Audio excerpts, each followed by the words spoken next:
আমার পক্ষে তো সম্ভব না বডি দিয়ে কাটা। বডি দিয়ে কেসি দিয়ে কাটা, ওদের কেসি দিয়ে আছে। কেসি আমার না। কেসি কামড়ে ওরা। এ ভাই আপনি বসেন, আপনি 5 মিনিট বসেন না।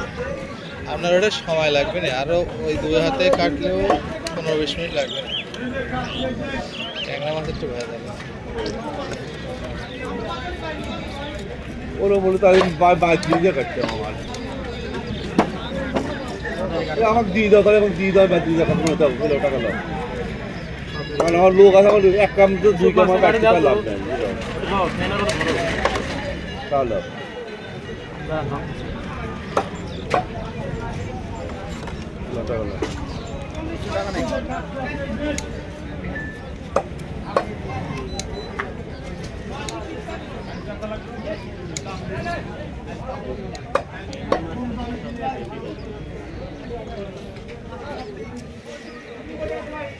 লগইন করো।